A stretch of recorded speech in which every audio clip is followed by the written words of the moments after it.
Peter, are you almost home? Yeah, sorry for being late. I'm almost home. I'm about to get on the train. Okay. I know you're busy, but can't you come home a bit earlier?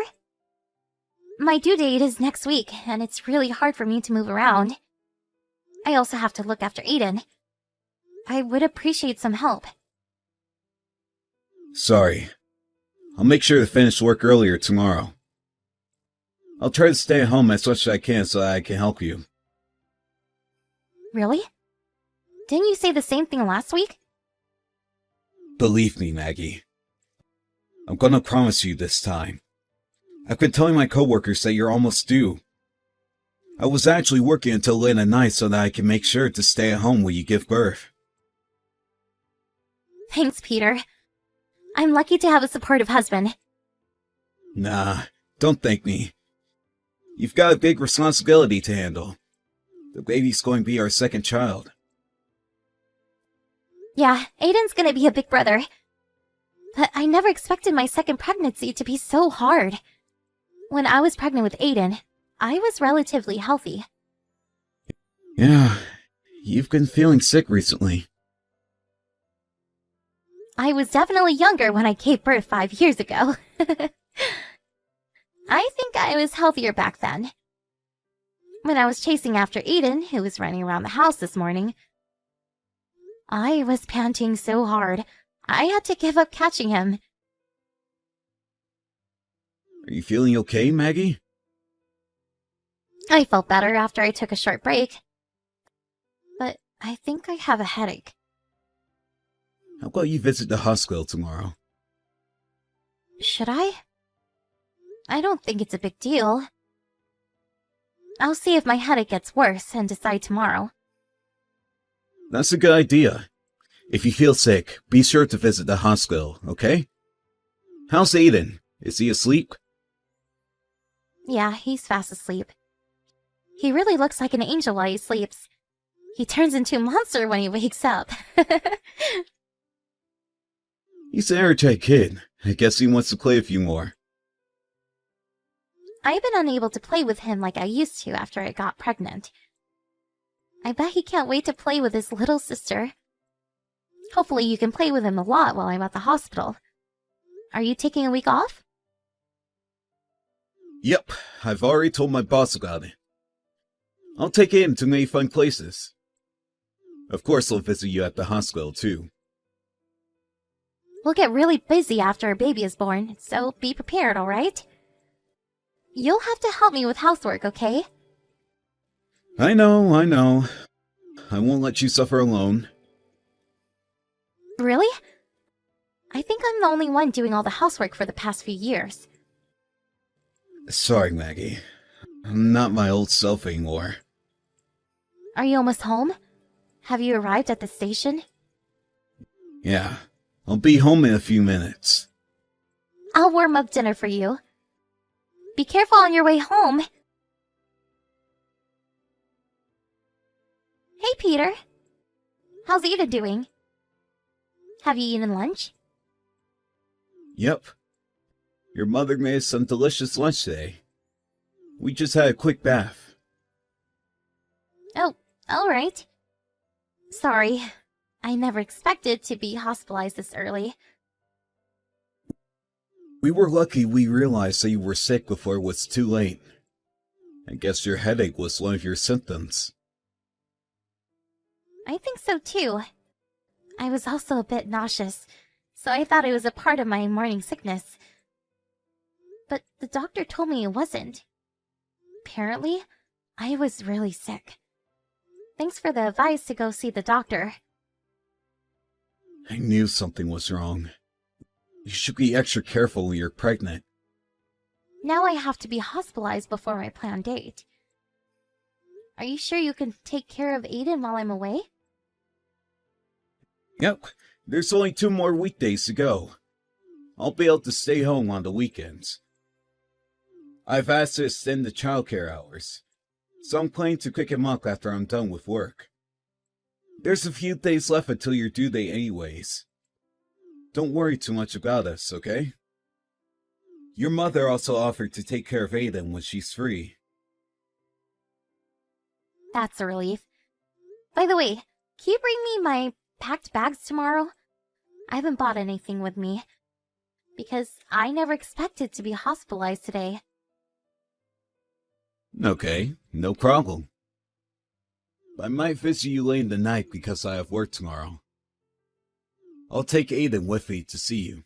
He keeps on asking when you're coming home. I want to reassure him that you're okay. I bet he's worried about me. I told him that you're preparing to give birth to his little sister. I'm not sure if he understands though. He's already 5. He should have a vague idea of what's going on. Oh, Peter, I wanted to talk to you about something. Do you remember me asking you to take Aiden somewhere fun on the weekends? But it seems like the weather's not so good. Huh? Really? I'll try to find somewhere Aiden can play indoors. Going out might be difficult. We can't be 100% sure. But the news said the weather is going to be really bad. It's going to be a chilly weekend with pouring rain. Alright, maybe it's better to stay at home. Yeah. Aiden won't be able to move if it's thundering outside. Is he still afraid of thunder? Yeah, he's scared of the loud sound it makes. When it's thundering out, be sure to give him a cuddle. Don't take videos and make fun of him, okay? Hey! I know better than that. It's getting late. I think I'll brush Aiden's teeth and get him to sleep. Okay, thanks. Take good care of him, okay?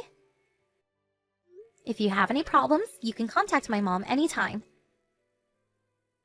Got it. Don't worry too much about this, Maggie. Get some good rest at the hospital.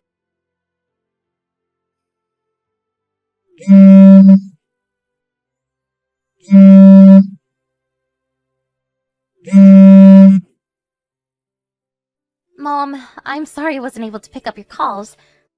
I'm getting my dinner served right now. Everyone in my room is eating too, and I don't want to disturb them, so I'll call you back later. Maggie, how are you feeling? I'm feeling much better. No major symptoms. My health hasn't fully restored yet, though. I guess I shouldn't have moved too much while I was pregnant.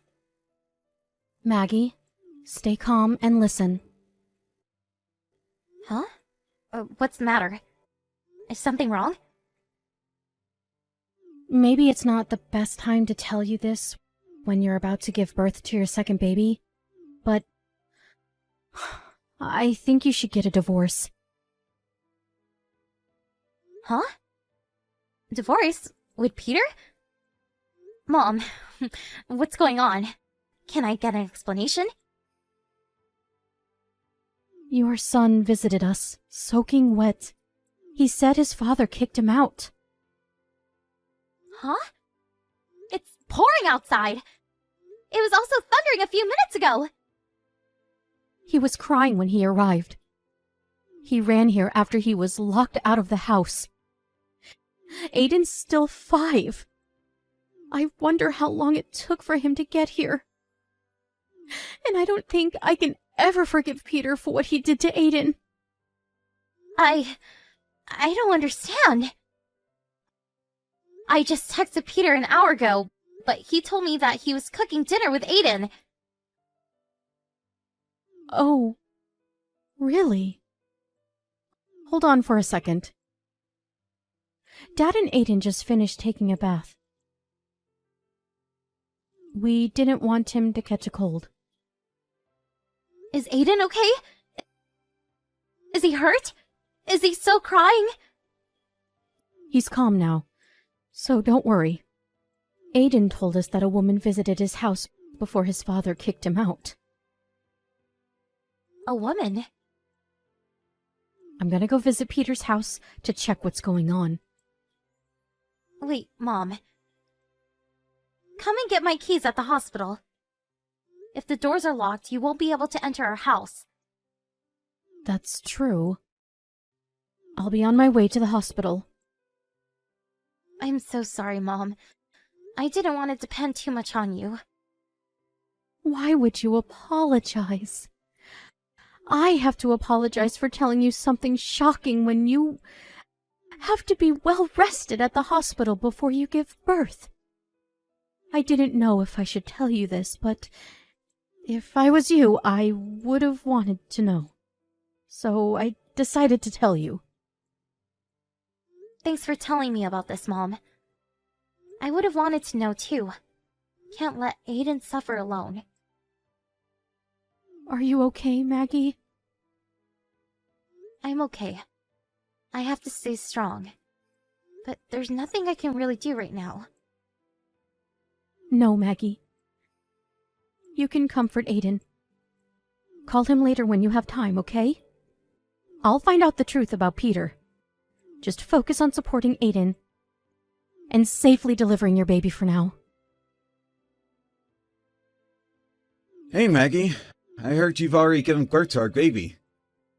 Can I go and visit to see the baby? How dare you ask me that after what you did to us? I also want to apologize about my affair.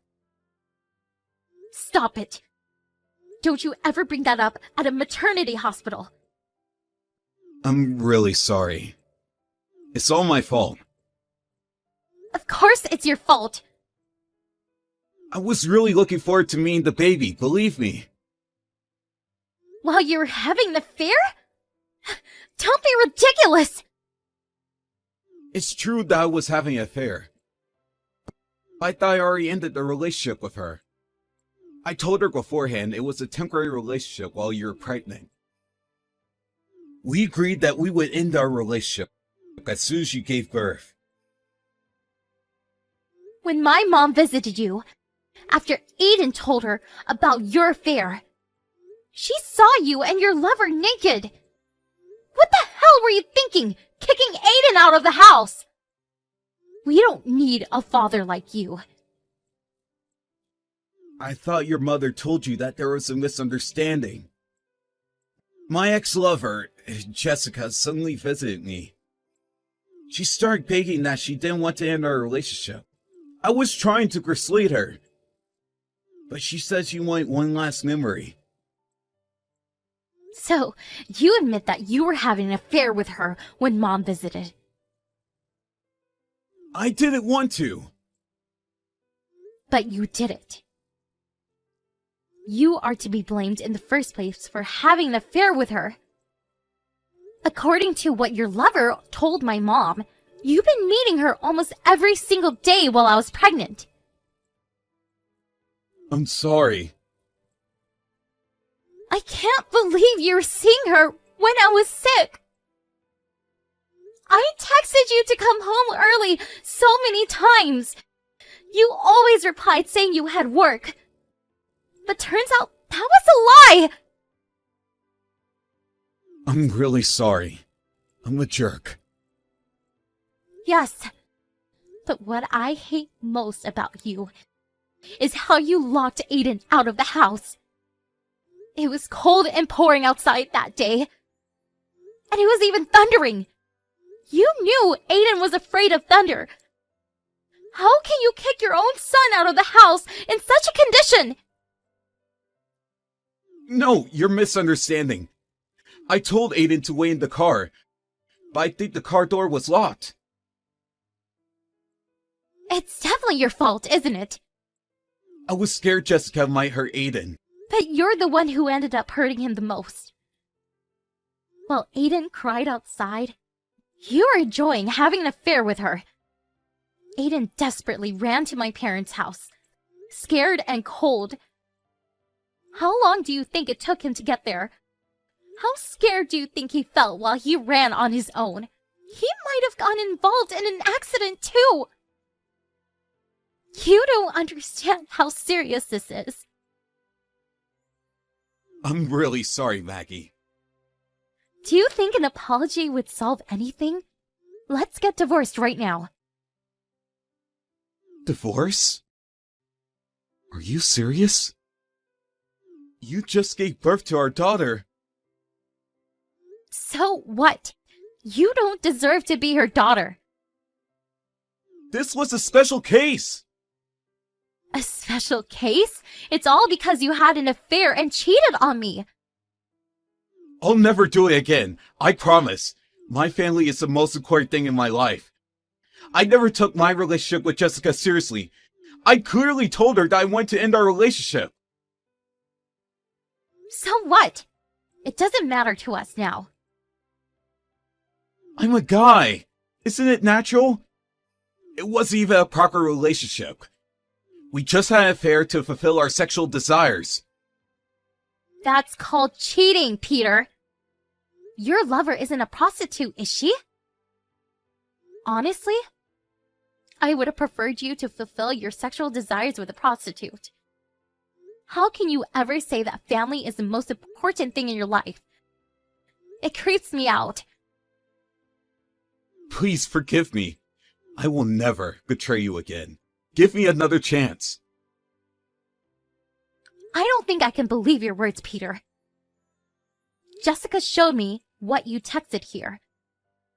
You've been telling her about you didn't want to go home because it was tiring to be with me and to take care of Aiden. I couldn't believe my eyes when I saw your text. You got what you want. You no longer have to come home. I didn't mean it. Then why would you ever text her that? If Jessica wasn't important to you, why would you have to lie that you didn't want to go home?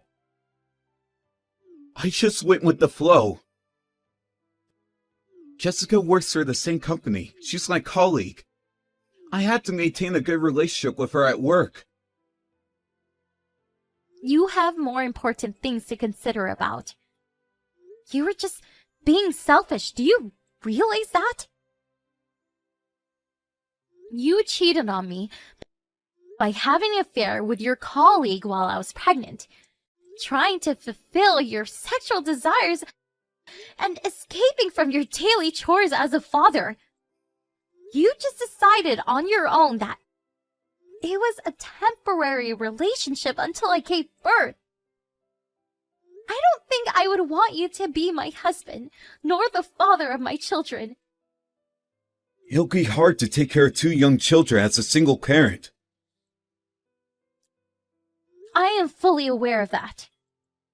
You definitely made my life harder. But my parents and your parents have offered to help me. So I'm not alone. There's many people who are willing to support me. I'm gonna ask you to pay child support as well. I don't want my children to experience any hardships because of our divorce. Says who? If you think so, I bet you'll pay us a lot of money then. The more money, the better. It'll definitely help us overcome our hardships in life. Why can't we live together as a family? I promise to help you with the housework and to take care of our children. I value my family more than anything. I can't bear to live with you as a family anymore. You sounded like you cared about us. You sounded sorry that you weren't able to help me with housework. But I realized that you were acting to be a good husband and father this whole time. I was really worried about you. If you were really worried about me, I don't think you would visit your lover while I was sick. You don't make any sense at all. I'm really sorry for everything I did, Maggie. I promise to be a great husband and father. I've become my new self. So please, let's not get divorced. I remember you saying the same thing, but you never changed. You're all talk. Can't believe you anymore. I don't need a husband who only pretends to be nice, nor a father who doesn't cherish his children. Now you're free to enjoy as many affairs as you want. There's no one stopping you from doing so. After the incident, we, including both of our parents, gathered to discuss the child support and the division of property. Peter still seemed reluctant about getting a divorce. But all of us had our mind made up about our divorce, so never listened to his request. He finally agreed to sign the documents, and we officially got divorced. For the case of Jessica, she believed that Peter would come back to her after getting a divorce, so she happily provided me with the proof of their affair. Nevertheless, it turned out that Peter wanted to completely break relations with her, so they ended up going separate ways. Jessica was so angry about Peter breaking up with her, she spread rumors about their secret affair to her colleagues, and even started stalking Peter, waiting for him in front of his house when he refused to meet her. In the end, he asked his company for a transfer and escaped to the rural regions. I honestly think he deserves it. And now that he moved far away, he rarely comes to meet his children, which is lucky for me. As long as he pays for child support and the education fees, there's nothing I would ask for more. After I left the hospital, I moved in with my parents. I've been spending very busy days, looking after both of my children. It's quite challenging to look after both Aiden and our newborn daughter, but with the help of the people around me, I've been able to live a peaceful and healthy life. When I first found out about Peter cheating on me, I was devastated, and I couldn't even eat properly out of shock. But my children was always there for me, giving me all their love. I promised myself to protect them at all costs as their mother. I think we'll face more hardships in the future, but I know we'll be able to overcome them as a family, supporting each other and working together. I'm confident that we'll be the happiest family in the world. Even without a father, I'll be the best parent they can be proud of.